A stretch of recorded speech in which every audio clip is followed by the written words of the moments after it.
Okay, good afternoon, everyone. Thanks for joining today's webinar on the Climate Resilience Capacity Building Program.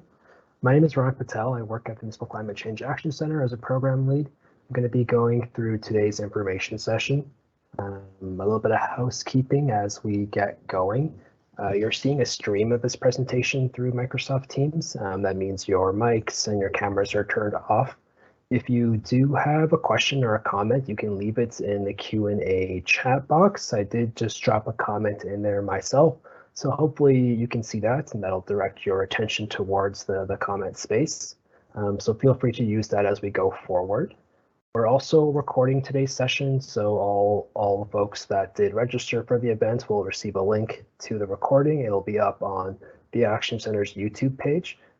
So if you need to refer back to that, feel free to do so. If you have any questions, I'm also available to follow up with you one-on-one if that's a phone call or a meeting. Okay, so with that, let's get going. First, I would like to acknowledge and recognize the land that I'm on today. Today, I'm presenting virtually from the city of Edmonton, located on Treaty 6 territory.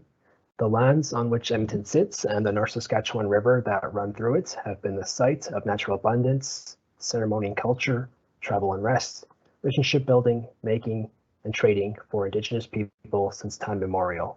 I would like to acknowledge the many First Nations, Métis, Inuit, whose footsteps have marked these lands for centuries and whose presence continues to enrich our vibrant communities. For those folks that are not familiar with the Action Center, we were established in 2009. We are a collaborative initiative between three partners: Alberta municipalities, the rural municipalities of Alberta, as well as the government of Alberta. And we provide funding, technical assistance, education to Alberta communities, nonprofits, schools, and helping them address climate change. Since 2009, we've managed a variety of programs that have made a significant impact throughout Alberta. We're proud to have worked with 387 different organizations and with them completed 739 projects. Those projects have helped catalyze $73.5 million in clean energy investments. So we're really proud of our work, and we look forward to what we are going to be working with communities together on moving forward. I think if you look at some of our stats, you'll see they focus mainly around climate mitigation. That is work that details around emission reductions. We're really proud to be adding the new program, the Climate Resilience Capacity Building Program, to our suite of offerings and support communities in climate resiliency as well. So that brings me up to the agenda. So today I'll just cover a couple of slides here on the climate resilience 101, just talking about what this work kind of entails. From there, I'll jump into the program objectives, as well as looking at the actual funding that's being offered, as well as the eligibility, what activities are eligible, as well as who is eligible. I'll also walk us through the participation timeline, what to expect for communities that are working through the program.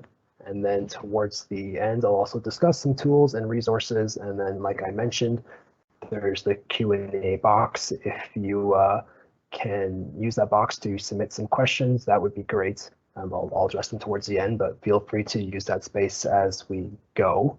There is a comment that says there's no audio. I'm just wondering, maybe if someone could thumbs up on that comment. I just published it. That'll let me know. We do have a team working in the background too. I'm just maybe looking for some feedback to hear that there is audio. I don't want to get too ahead of myself. If not,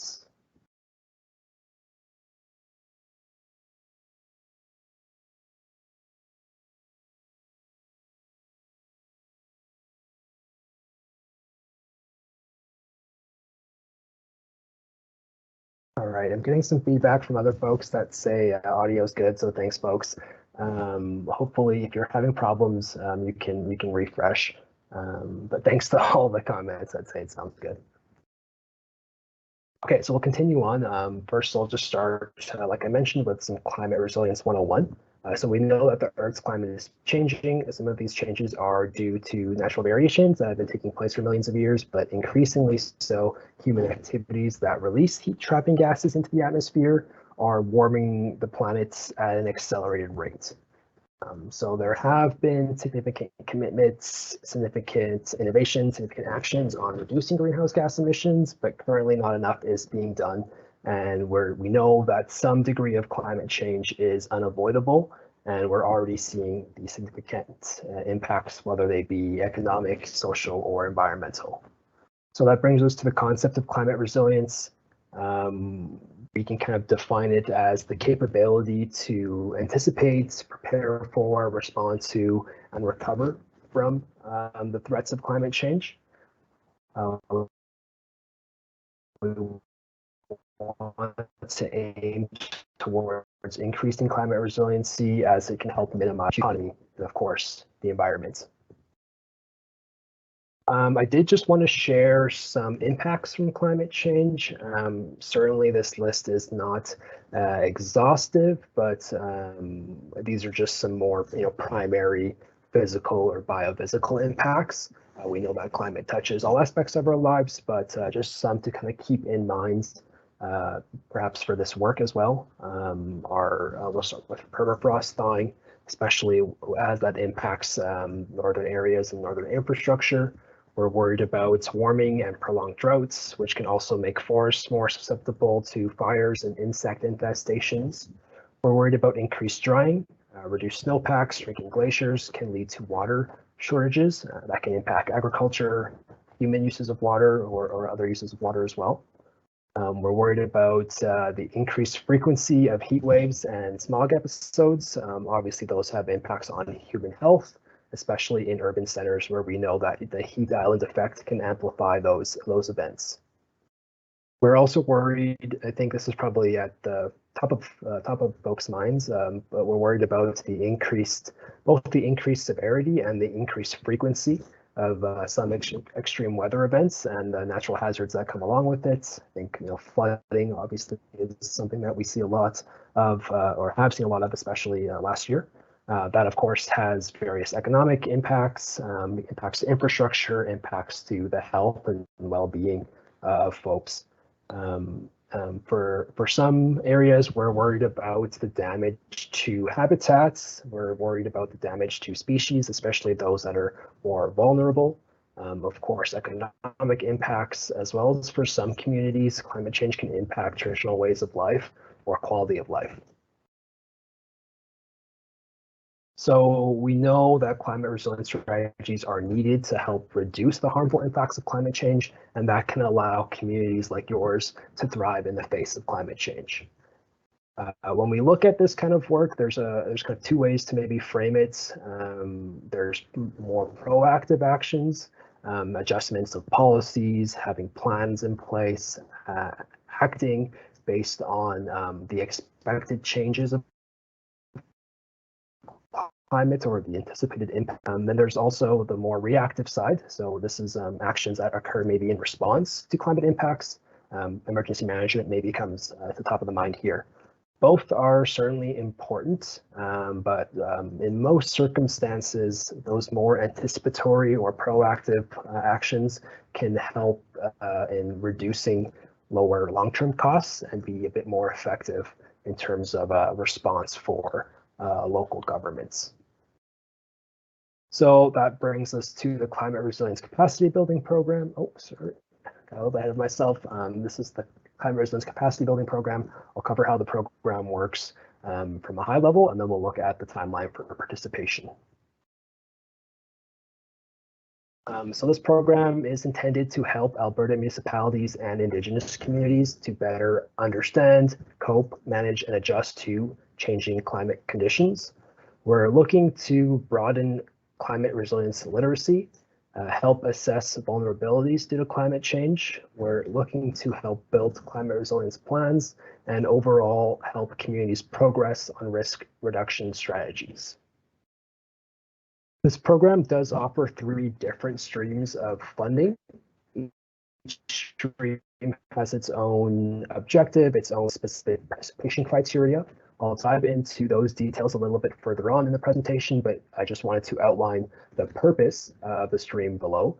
So first we have the planning stream. So here funding is being provided for the assessment of climate risks and vulnerabilities, as well as the creation of a climate resilience plan. We also have the strategies and initiatives stream.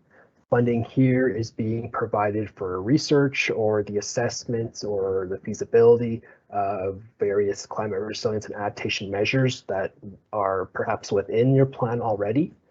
Really here looking to aim to prepare actions for implementation.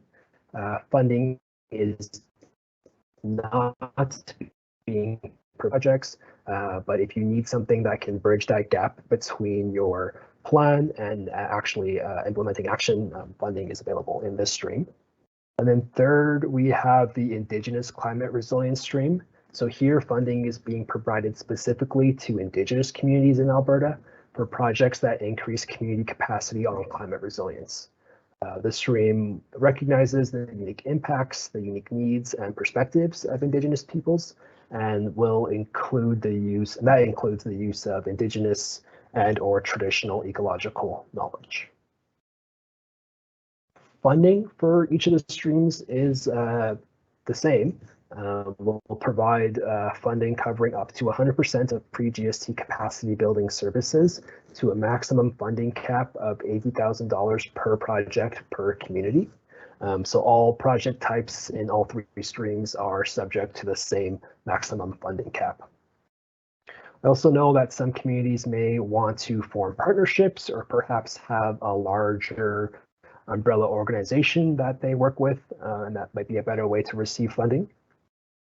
In the cases of these regional or cultural or governance or even just organizational partnerships, we'll apply a partnership project maximum funding amount of $160,000 per project. There's also a cap to help support broad participation from different communities. So the total program funding distributed to a single community is $160,000 across all the streams. So that's the maximum you can receive if you are applying for multiple projects in this program. And then the last point I wanted to hit on was that the approval and the allocation of funds occurs on a first come, first served basis. There are some deadlines to keep in mind. I'll touch on those, but funding is allocated first come, first served. This slide has just some considerations to keep in mind. So this program supports climate resilience activities that are directly controlled or indirectly influenced by community. That I'm sure is a very large list of things. Some topics or sectors that I think you could look at and would be a good fit for this program include water quality and quantity, assets and infrastructures, agriculture, forestry, the economy, human health, food security, and work around knowledge transfers and capacity building, all, of course, in the context of climate resilience. So let's take some time here to dive into each of the streams. So first we have the planning stream. Like I mentioned, the outcomes of this stream should be a climate risk assessment and or community climate resilience plan. To achieve that deliverable, you can spend the funding in two ways. The first way is through contracted services performed by a qualified service provider.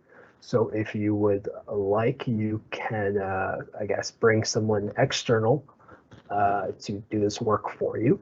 You can also use the funding for costs that are more internal, that's focused on the development of internal capacity. And that could include knowledge transfer, workshops, training, internal contractors, and wage subsidies. So a couple options here if you either would like to bring someone in or do the work in-house. As long as you deliver on what you're planning to, that would be fine. The second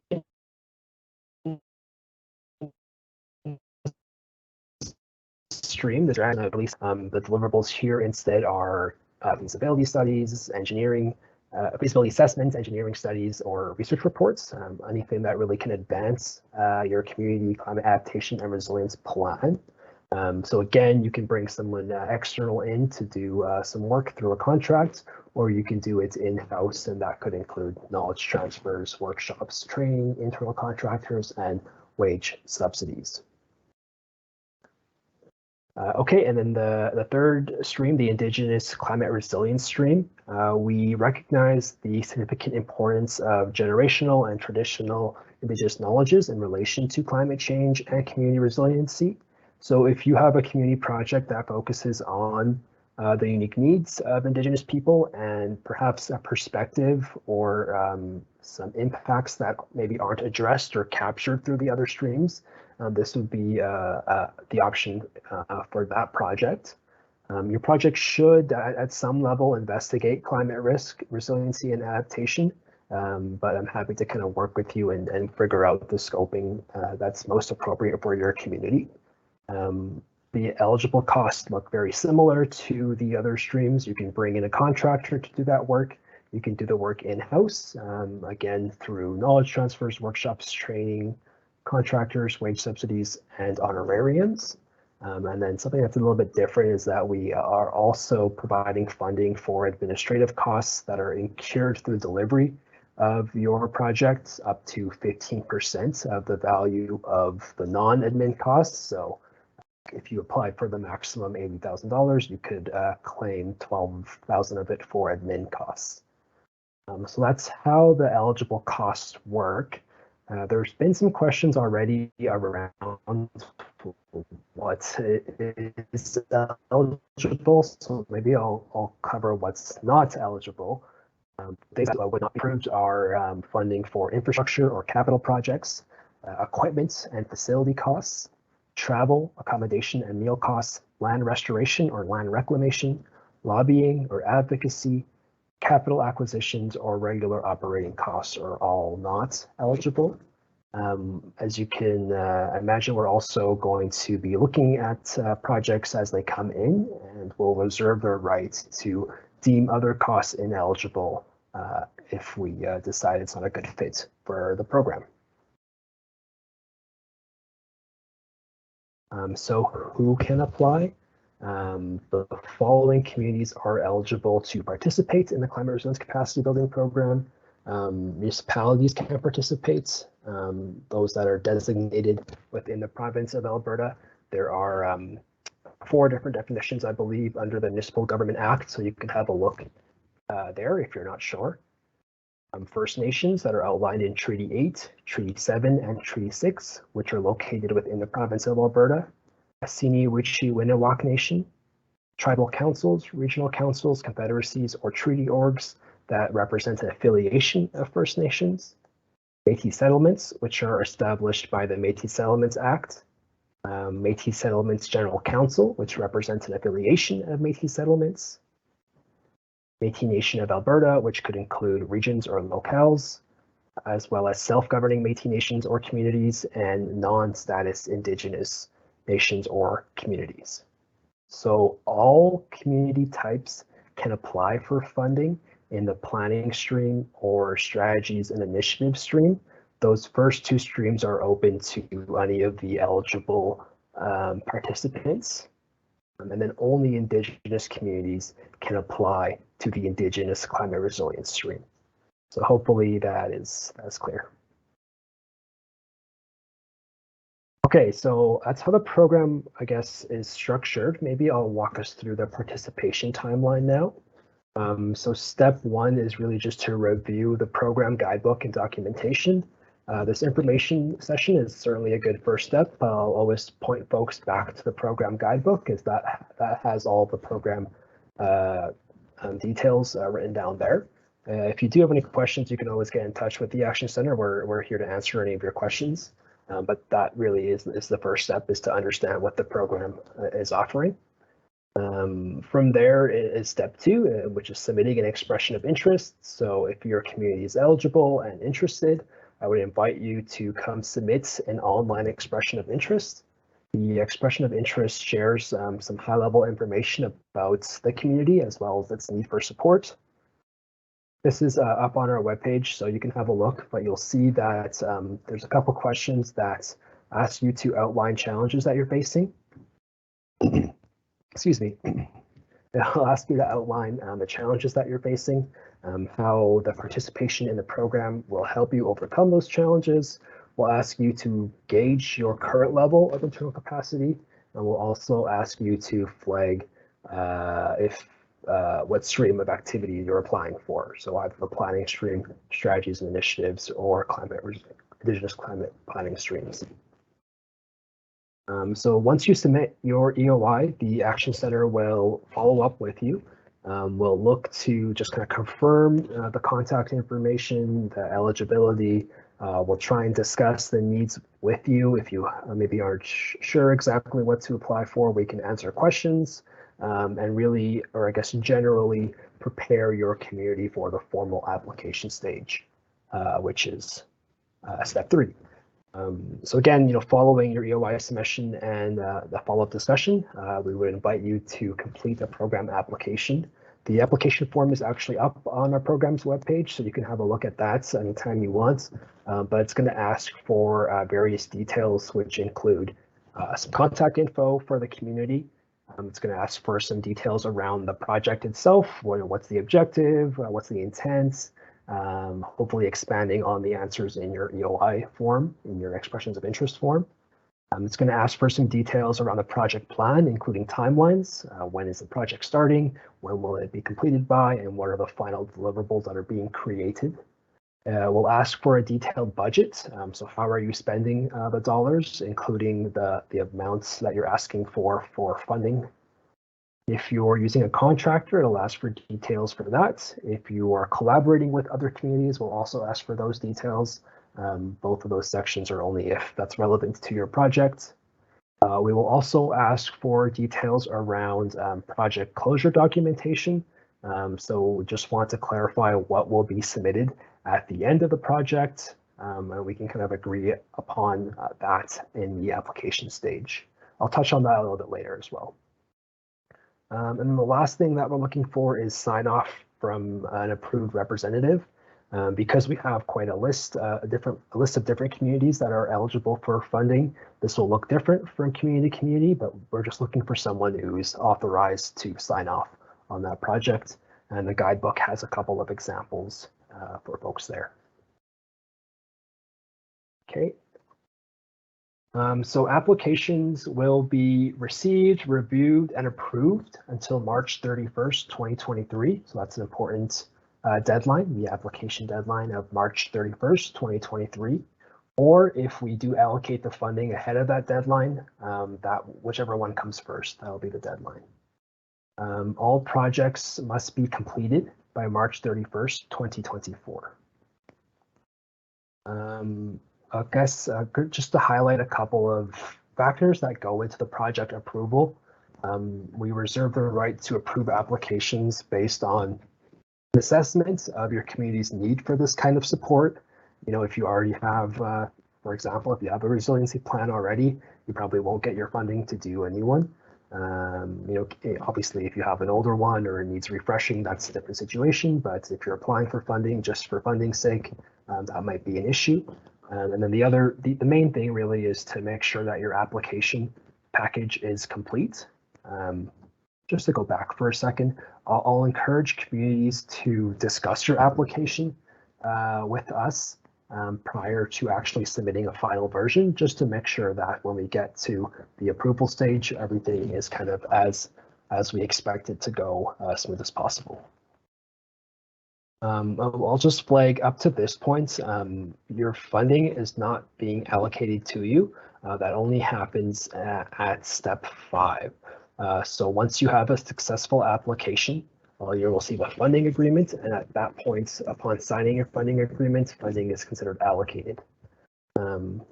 Just to recap, the program provides funding that covers 100% of pre-GST capacity building services, and the maximum amount that you can receive is $80,000 per project per community.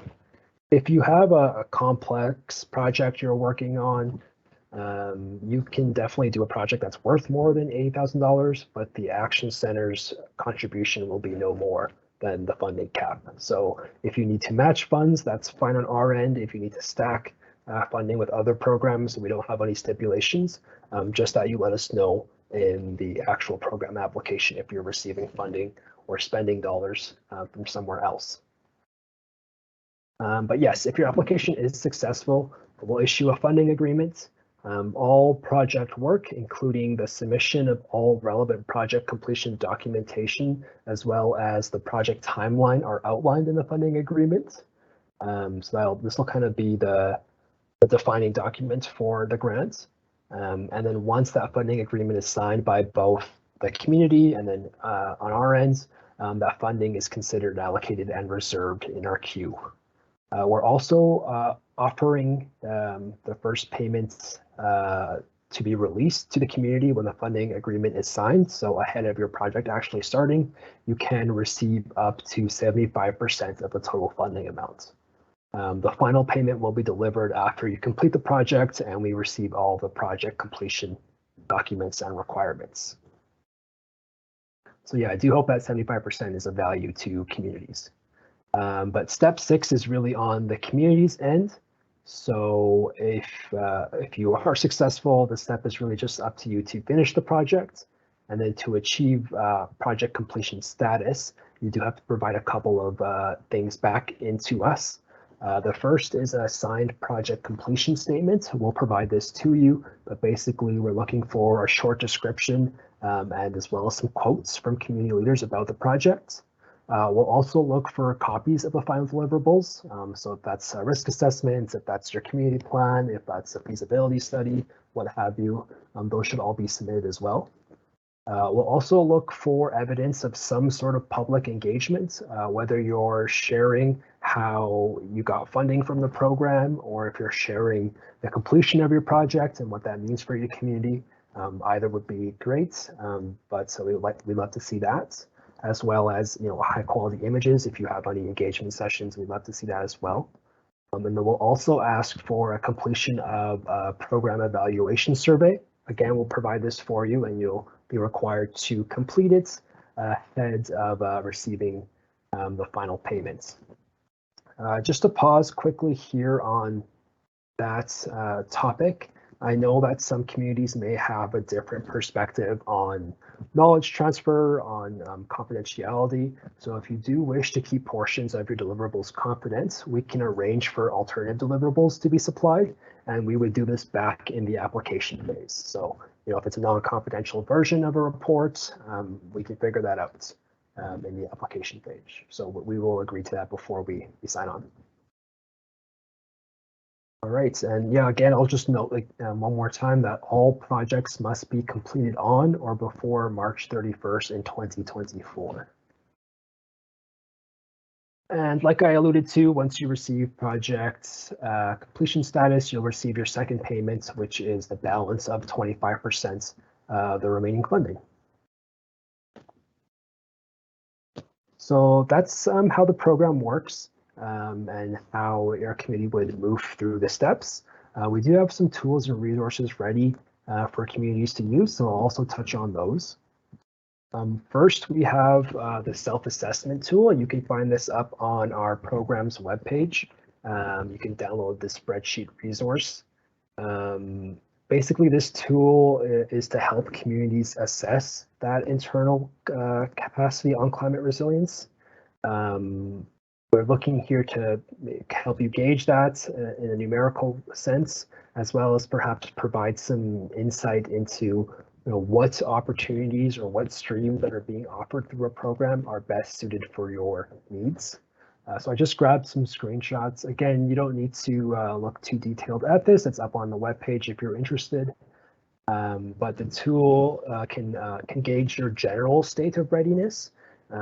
You have to look at each aspect, each subcategory, and kind of rate your existing sales from 0 to 4. And then, as you can imagine, it also can help identify specific gaps in any competencies that you may be lacking. But essentially, you go through the tool, and here's a brief screenshot of it, and assign a score.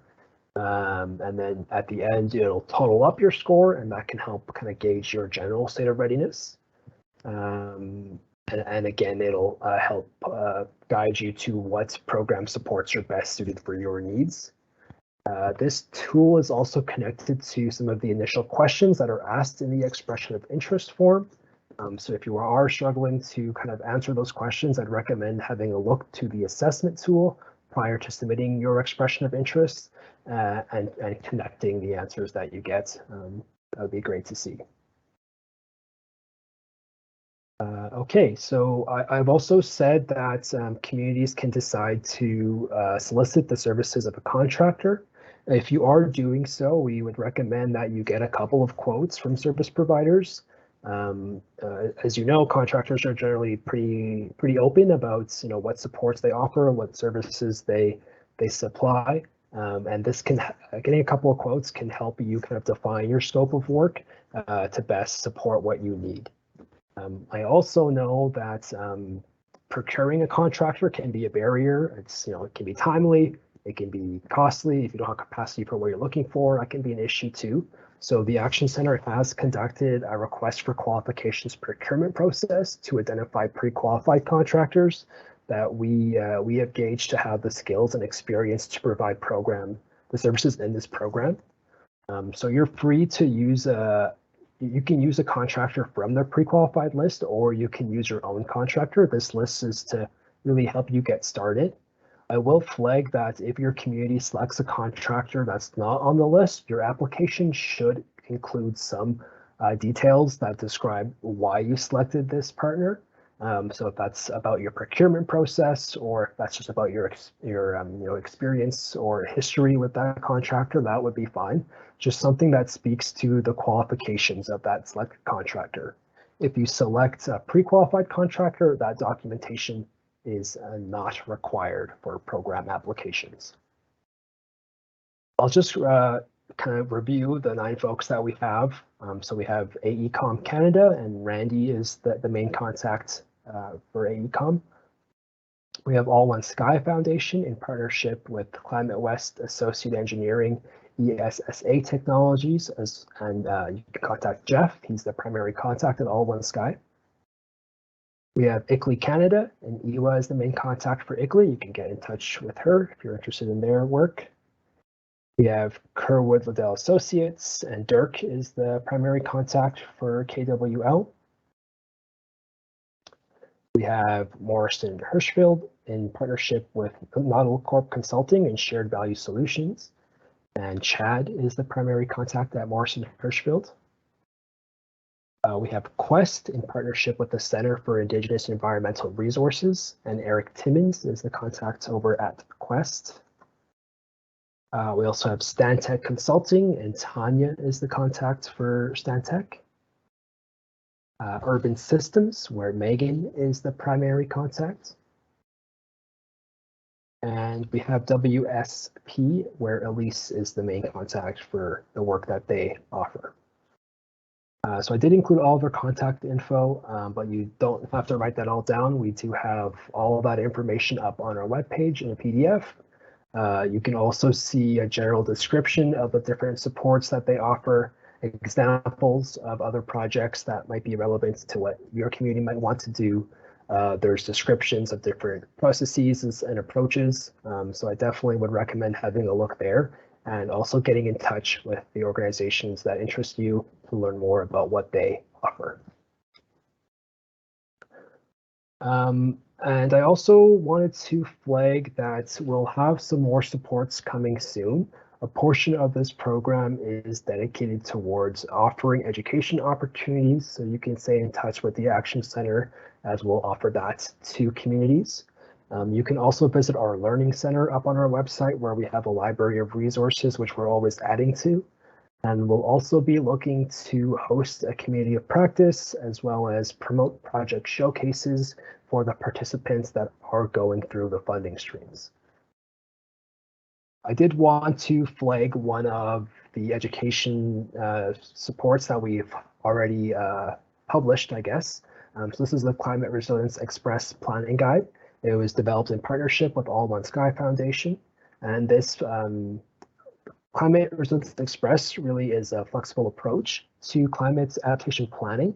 It really this guide kind of walks you through the process of how to understand local climate data, how to prioritize impacts, and then as well as identify and implement some of the actions. So this is a great resource up on our webpage as well, if you want to learn a little bit more about the process of climate adaptation and resiliency planning. Okay, so I did cover what I wanted to. If you do have any additional questions, please type them into the chat box. If you want to follow up one-on-one, I left my email there as well. I'm happy to do that. I know there are a couple of questions. I'm going to go back there and have a look, and I'll be publishing them as we have a look. The questions are all buried between everyone's affirmations that the audio is working fine. But here's the first question. Can you apply for all three streams? So communities can apply for all three streams. Like I mentioned, perhaps I'll go back to the slides to best communicate this, but we have the three streams, and the first two, the planning and strategies and initiatives stream, are open to all applicants, and then the Indigenous stream is open to just Indigenous communities. The limitation for you applying to all the streams will ultimately be the total program cap. So as long as if you have 3 projects and your cap comes in less than 160, that would be fine. But if you're asking for $80,000 per project every time, that's 2 projects. So I hope I was able to answer that question.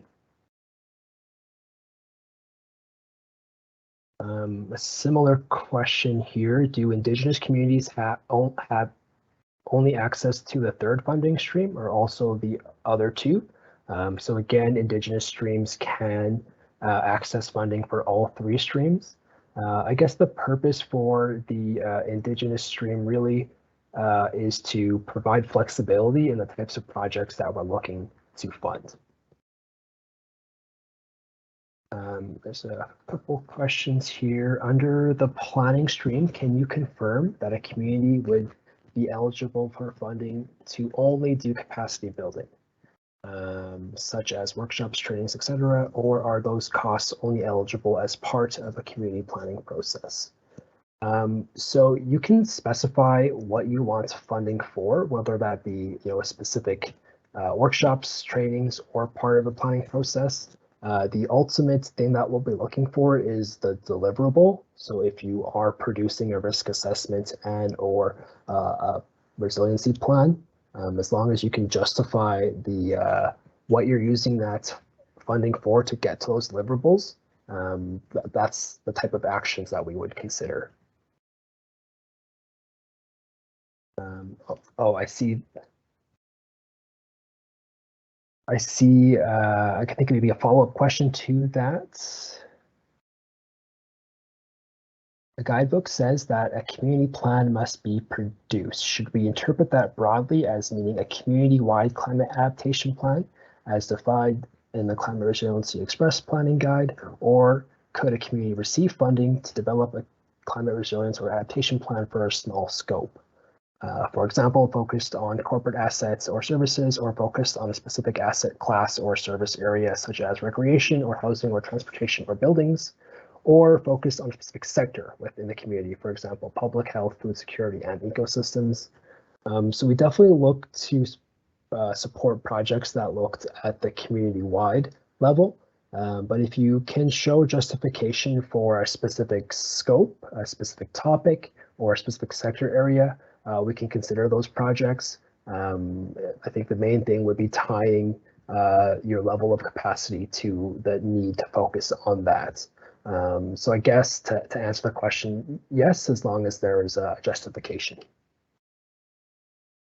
Thanks for that question. Are there examples of projects undertaken by Indigenous peoples? Great question. I know that some of the pre-qualified contractors do have some examples of different types of risk assessments that they've supported in Indigenous communities. So I think that would be a great place to start and have a look at those projects. As far as examples, as the program moves forward and we have projects come through, we'd love to build more examples and help demonstrate that work.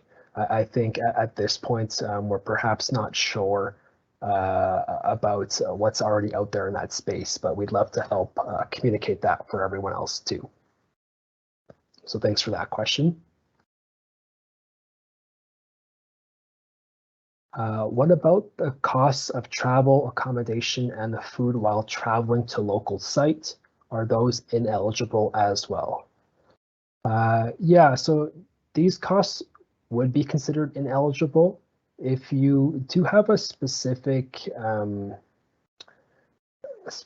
sort of events planned that's tied to those deliverables. We can maybe discuss the opportunity of using those costs for that kind of expenditure.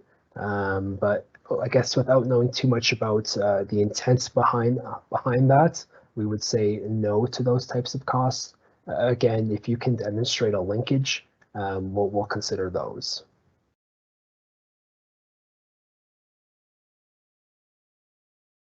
All right, a couple more questions here. Under the planning stream, can you confirm that a community would be eligible to receive funding to only do capacity development such as workshops, trainings, etc., or are those costs eligible as part of the community planning process? Yeah, so it's similar, I think similar question from the earlier one. Again, let me just read the question again.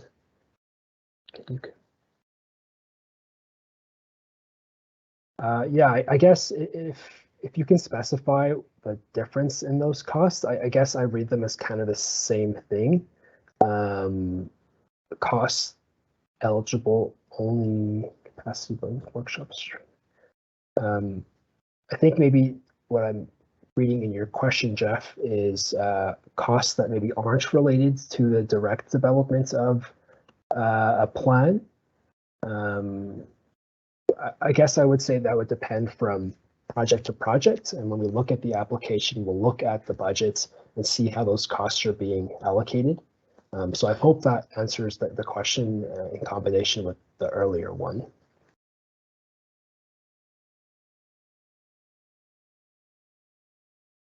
All right, and then yeah, I see another similar question around the scope of work.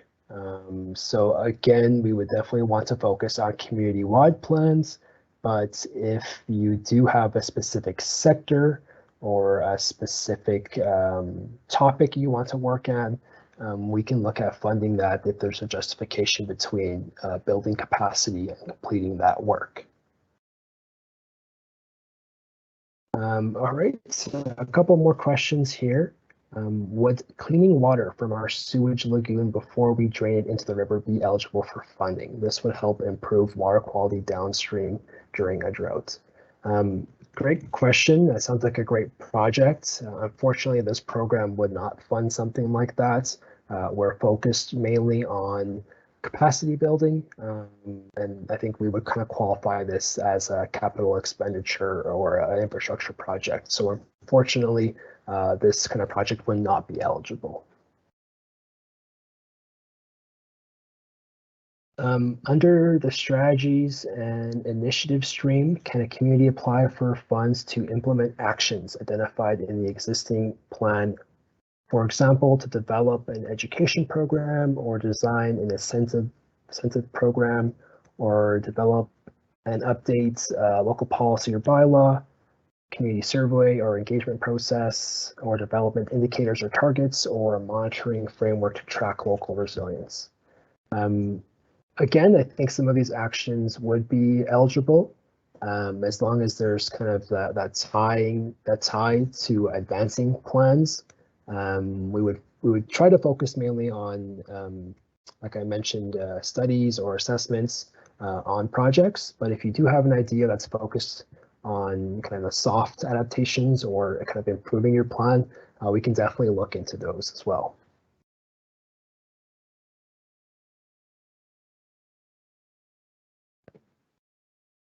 All right, so the next question, could communities from across the province collaborate on a project to develop a climate adaptation plan for a sector specific within a province-wide focus? For example, a planning process focused on the tourism industry or agricultural sector or the energy sector. Yeah, so I think that would be fine. That's kind of a combination between a couple of the other questions. So to go back, oh, we were on the right slide. So a project that has a partnership would be subject to the funding cap of $160,000 per project. So that would be the limit that you would get. But as far as the content around a specific sector or topic, we would definitely look to approving that, provided there was, again, that attachment to improving local capacity.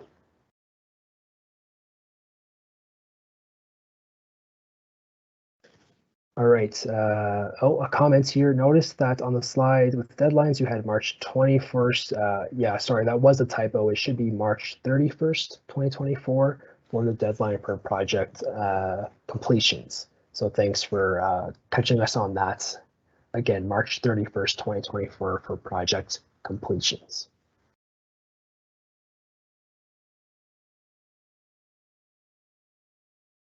All right, a couple more questions to get through. Let's have a look here. So a question about timelines. Once we've submitted an expression of interest and a formal application, how long would it take roughly to be presented with a funding agreement? So the funding agreement should be back to you by within 10 days. That'll be kind of the marker that we'll use. If it's not as busy of a program uptake time, we can certainly turn that around a bit quicker, but I think 10 times is a good amount to plan for. So thanks for that question.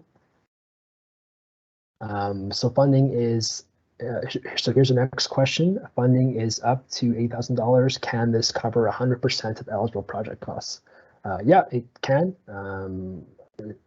Again, as long as you're using the dollars for what's eligible, 100% is totally fine. Can municipalities have more than 2 projects? Yeah, you can apply for more than 2 projects. I guess that stipulation is just based around the amount of funding you would receive. So if you want to apply for 4 projects that are at $40,000, you would still fit under the cap, so that would be fine. So the number of projects is definitely open. What is being limited is the amount of funding you receive. So hopefully that is answering your question. Is this presentation available for other staff? Yeah, we have a recording, so everyone that registered will receive a link to the recording, and it'll also be up on our YouTube page, so you can share that with anyone that you maybe missed or was unavailable to attend the session. How much total funding is available? So the Climate Resilience Capacity Building Program has $4.5 million available. So that'll be portioned out into the program streams. For a climate risk assessment, are there specific criteria the assessment has to have in order to be acceptable? So we're leaving this pretty open. If there's a specific process you want to use, we would be open to you exploring that. So we're not specifying any specific criteria. I guess just focused mainly on the deliverables. So I hope that answers that question.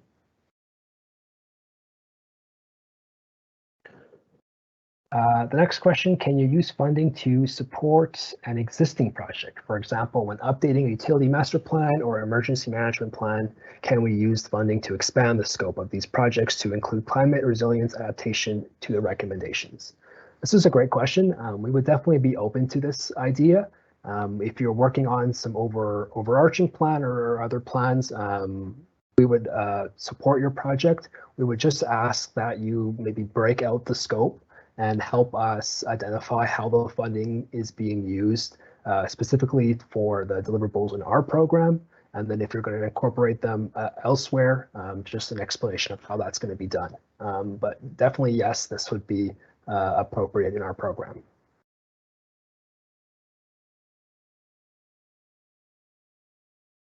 This funding seems to be directed towards planning, research, and development of plans. Can any of the funding be used to implement a plan, i.e. retrofit solar projects? So no, this program is specifically, as you've mentioned, for the development of internal capacity. We're not providing funding for any of expenditures for infrastructure or capital projects. Regarding retrofits and solar, those, I guess, are framed more as climate mitigation projects. Hopefully, there are other opportunities to provide projects like that for you. But in this program, unfortunately, the answer is no. Are local consulting groups preferred? If travel is not eligible, how can those that aren't local be involved? Yeah, so I'm not entirely familiar with the definition of a local consulting group, but if this question is in reference to selecting a partner that you want to work with, you're free to select whoever you would like to work with. As far as travel costs, I guess we would ask that you take those costs on your own. Unfortunately, we're kind of limited in what we can fund in terms of, a funding program. But as far as, using a partner that you trust and you have locally, we would definitely be open to that.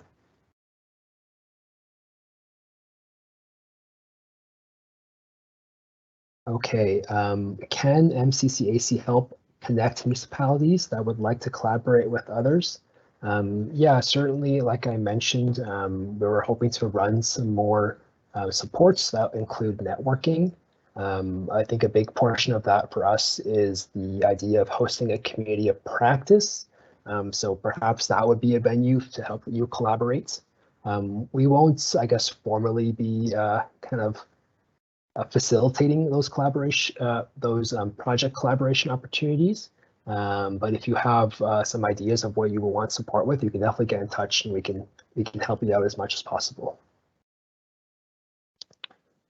Just a question here about my contact info. It was on a slide, so I'll just go back to that slide. So feel free to grab that off there.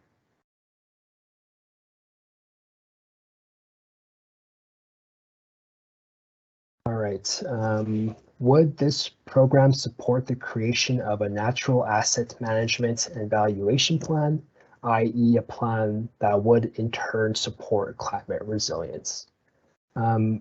I think in this case, it might be best to submit an expression of interest and we can maybe follow up one-on-one just to explore the idea of what is included in a natural asset management plan and see if that is a good fit for this program. So thanks for your question. I definitely would invite you to submit an expression of interest and we can go from there. I see that question twice, so I'll just publish both.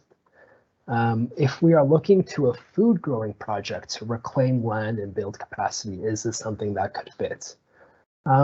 Yeah, again, maybe not so sure. I would invite you to submit an expression of interest, but generally, I stated that land reclamation projects would not be eligible. But you're always welcome to kind of get through that expression of interest gate, and we can follow up and have a discussion and figure out if that makes sense.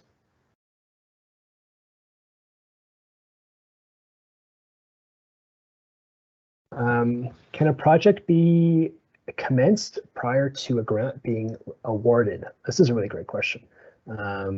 So we would definitely allow that. I guess the risk is on the community. If your application is unsuccessful and you started your project, you would, I guess, be on the books for that project. So I'll leave that risk up to the community. But as far as on our end, we wouldn't have a problem if your project did commit prior to the grant being awarded. I would just kind of think about that risk in your community's context. Great question, thanks.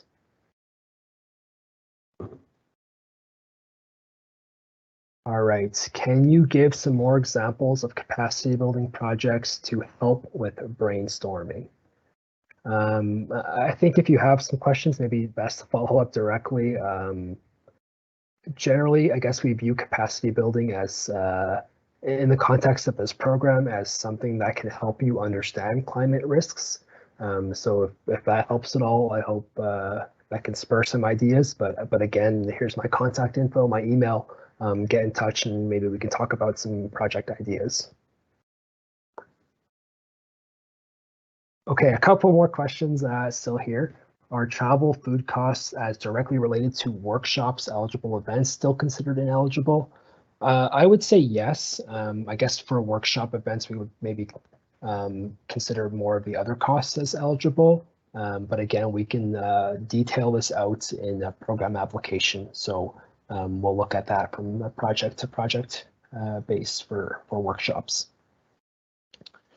Okay, do projects that evaluate the feasibility potential of offering residential adaptation rebate programs or assessing municipal facilities to determine which are appropriate for clean air shelters or emergency control centers qualify? Based on that description, I think that would be a good fit. Again, I would point you to submit an expression of interest and we can follow up one-on-one to kind of connect the dots for the program. But generally, this does seem like a good fit, at least based on your description in your question. Okay, thanks for all the questions. I did try to answer all of them, so I do apologize if there were some brief answers. If you do need some follow-up, you can always get in touch one-on-one. I'll leave some time here. We have a couple minutes left for more questions. Just to maybe quickly recap on some key summary points. There's 3 funding streams for capacity building support. All the streams have the same maximum funding amount, up to $80,000 per project. If you are successful, you can receive up to 75% upfront and then 25% when you are complete. Funding is first come, first serve. The deadline to apply is March next year, March 31st, 2023, but your project must be complete by the project completion deadline, which is March 31st, 2024. So that was just to kind of quickly recap on some important dates and numbers. Let me have a look back here in the question and answer. Yeah, I'm not seeing any more questions, but like I mentioned, you can always follow up with me directly if you would like to learn more about the program. But if that's all, I'll just thank everyone for attending today. Appreciate your attention and engagement with all of the questions, and hope to, I guess, hear from you soon. So thanks, everyone.